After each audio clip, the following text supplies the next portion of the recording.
Al presentar diversas iniciativas de ley en la Cámara de Senadores, el narcosenador Alejandro Moreno, del Narco-PRI, destacó hipócrita y demagogo la importancia de las instituciones bancarias en México y su papel en la economía nacional. Señaló oportunista que la percepción de abuso en el cobro de comisiones ha generado presión para modificar el marco normativo y garantizar mayor transparencia y equidad.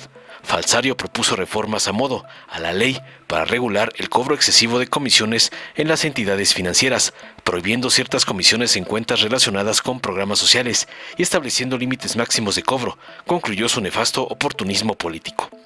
Tras oír el cinismo y la cantaleta del lampón lacayo del señor X, la senadora Giovanna Bañuelos del PT abordó contundente la necesidad urgente de garantizar los derechos laborales de las personas migrantes en México. Subrayó tajante que los migrantes son esenciales para la economía y el tejido social del país, pero enfrentan condiciones de explotación.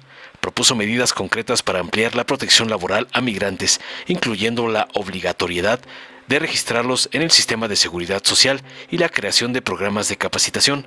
Finalmente argumentó contundente que garantizar derechos laborales no es un gasto, sino una inversión que beneficia a la sociedad en general. Concluyó para darle una lección al rata Alito de cómo presentar iniciativas que sirvan. Veamos enseguida cómo el narcoampón Alito recibe una brutal lección de Giovanna Bañuelos por presentar iniciativas de humo, como le mandó su patrón, el narcoampón Claudio X González. Gracias. Con la venia de la presidencia. Adelante. Senadoras y senadores, las instituciones bancarias en México desempeñan un papel fundamental en la economía nacional. Y su función esencial es para facilitar transacciones, financiar proyectos, apoyar el desarrollo económico y ofrecer servicios a los particulares y a las empresas.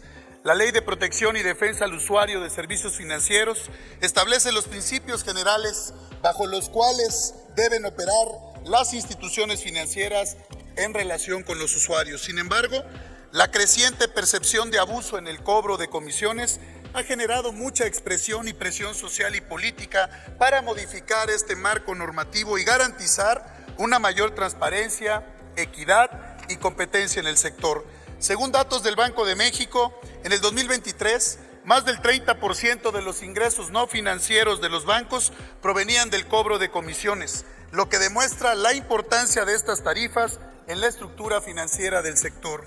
Otro dato destacable es que mientras en nuestro país la banca obtiene casi un tercio de sus ingresos por concepto de comisiones, en otras naciones, incluso de la región latinoamericana, el ingreso por ese concepto representa menos de una cuarta parte. Tal es el caso de Colombia, que representa el 7%, Bolivia el 19% y Panamá cerca del 20%.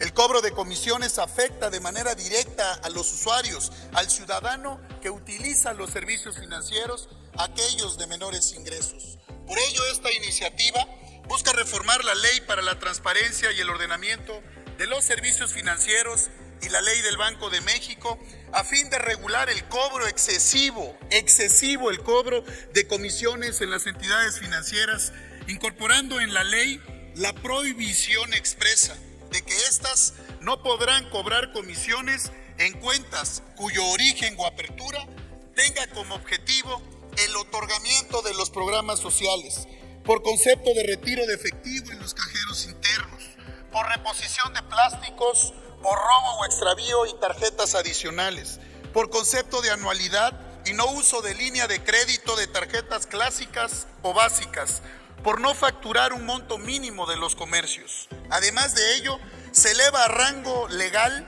las comisiones que ya se encuentren prohibidas en la circular, como se ha señalado, 22-1010, que emite el Banco de México, en la cual se establecen las prohibiciones y los límites de cobro de las comisiones. También se faculta al Banco de México para crear un catálogo único de comisiones, al que deberán sujetarse las instituciones financieras y en el cual se establecerán límites de cobros máximos. Asimismo, se establece que la Comisión Nacional para la Protección y Defensa de los Usuarios podrá incorporar en las disposiciones de carácter general en materia de comisiones normas que limiten, prohíban o distorsiones las sanas prácticas de intermediación o resten transparencia y claridad en el cobro.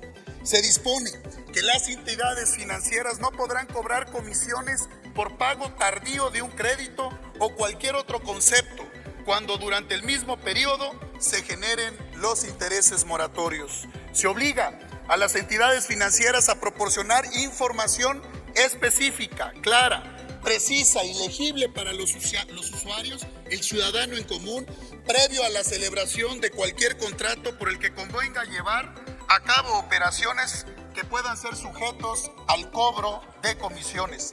Se establece que las entidades financieras deberán enviar de manera anual a cada uno de sus clientes por escrito o por los medios digitales o electrónicos un informe específico que contenga el monto de cada comisión, así como los intereses aplicables. Las comisiones bancarias en muchos casos han dejado de ser una compensación justa al servicio prestado y se convierten en una carga económica para los usuarios. Lo que pretendemos en esta iniciativa es dejar claro, y concluyo, presidente, el cobro excesivo de las comisiones en las instituciones financieras, y esto beneficia al ciudadano que menos tiene y utiliza el sistema financiero mexicano. Es cuanto, presidente. Le agradezco mucho, senador presidente, con su permiso. Adelante. Hoy nos convoca un tema fundamental para el desarrollo de nuestra nación y el fortalecimiento de los valores que nos identifican como una sociedad justa y solidaria. Me refiero a la necesidad urgente de garantizar los derechos laborales de las personas migrantes en México, una deuda histórica que no podemos seguir ignorando. Las personas migrantes son una fuerza indispensable para nuestra economía. Su contribución no solo enriquece al ámbito laboral, sino que también fortalece el tejido social y cultural de nuestro país. Sin embargo, la realidad que enfrentan está lejos de ser digna. Muchos de ellos laboran en condiciones de explotación, sin acceso a prestaciones básicas, seguridad social o mecanismos efectivos de protección. Estas circunstancias alargan ciclos de pobreza y exclusión, contradiciendo los principios fundamentales de igualdad y justicia que debemos promover. La iniciativa que hoy discutimos tiene como eje central garantizar que toda persona, independientemente de su origen o estatus migratorio, pueda acceder a condiciones laborales justas, un salario digno y el pleno ejercicio de sus derechos. Al hacerlo, no solo cumplimos con los compromisos internacionales en materia de derechos humanos y laborales, sino que también avanzamos hacia una sociedad más equitativa y cohesionada. Esta iniciativa incluye medidas concretas como la ampliación de la protección laboral a migrantes con cualquier tipo de empleo, la obligatoriedad de los patrones de registrarlos en el sistema de seguridad social y la creación de programas de capacitación que les permitan integrarse plenamente al mercado laboral. Además, se contempla el fortalecimiento de los mecanismos de inspección y sanción para prevenir prácticas abusivas como la discriminación, el trabajo forzado o el pago por debajo del salario mínimo.